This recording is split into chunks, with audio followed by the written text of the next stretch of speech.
Assalamualaikum warahmatullahi wabarakatuh. Hai semuanya, perkenalkan aku Audita Septira Ramadhani dari SMA Negeri Sumatera Selatan. Nah, pada kesempatan kali ini aku mau meresensi dan juga mereview salah satu buku yang sudah aku baca, yaitu How to Respect Myself, atau yang sudah diterjemahkan dalam bahasa Indonesia yaitu Seni Menghargai Diri Sendiri.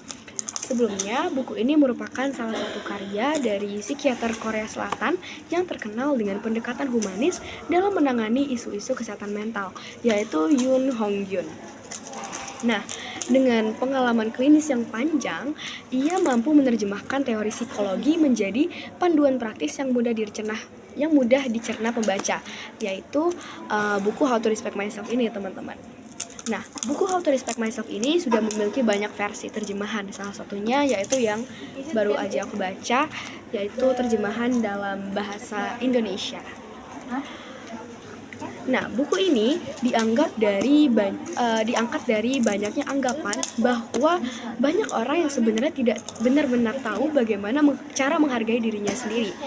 Kadang kita terjebak dalam tuntutan sosial, kritik internal, atau luka masa lalu, sehingga diri itu mudah goyah dan kita lupa akan menghargai diri kita sendiri. Nah, dalam buku ini, Yun menekankan bahwa menghargai diri bukan sekedar merasa bangga atau percaya diri, teman-teman, tetapi tentang bagaimana cara kita menerima diri kita sendiri dari termasuk kekurangan, kesalahan, dan juga masa lalu.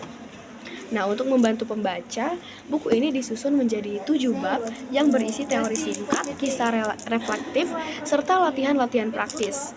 Totalnya ada 24 latihan yang tersebar di seluruh bab, yang mengajak pembaca untuk benar-benar menginternalisasi pesan buku.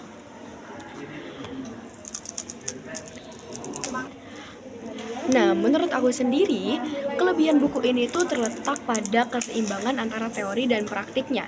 Jadi, Yun tidak hanya menjelaskan konsep harga diri secara psikologis, tetapi juga memberikan panduan konkret yang dapat langsung dipraktekkan. Latihan-latihannya juga sederhana, namun sangat efektif, seperti menulis jurnal, membuat daftar batasan, juga menyusun afirmasi. Selain itu, gaya bahasa yang Yun gunakan dalam buku ini itu sangat lembut, sehingga membuat pembaca merasa dipahami dan didampingi selama membaca buku ini. Buku ini juga relevan bagi pembaca dari berbagai latar belakang karena isu harga diri bersifat universal.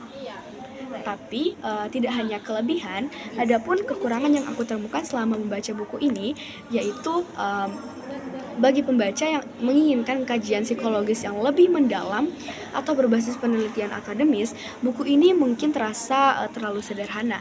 Fokusnya yang lebih pada refleksi personal membuat buku ini tidak selalu cocok untuk pembaca yang mencari solusi instan. Tapi meski demikian, kekuatan buku ini justru pada kesederhanaan dan keberulangannya, karena harga diri dibangun lewat proses panjang, bukan langkah cepat. Dan secara keseluruhan, buku How to Respect Myself ini adalah salah satu buku yang sangat menghangatkan hati sekaligus menenangkan pikiran. Ia membantu pembaca memahami bahwa menghargai diri sendiri berarti menerima diri sepenuhnya, menetapkan batas yang sehat, dan secara sadar membangun kehidupan yang selaras dengan nilai-nilai pribadi. Nah, menurut aku sendiri, Yoon Hong Yoon sudah berhasil menyampaikan pesan penting bahwa setiap orang itu layak merasa cukup, bahkan tanpa pencapaian atau validasi dari luar. Buku ini layak dibaca oleh siapa saja yang sedang berjuang menemukan kembali kepercayaan pada dirinya, serta mereka yang ingin memelihara hubungan yang lebih sehat dengan dirinya sendiri maupun orang lain. Mungkin segitu aja dari aku. Aku Audita Septira Ramadhani. Terima kasih sudah menonton sampai habis. Sampai jumpa di video resensi selanjutnya. Wassalamualaikum warahmatullahi wabarakatuh.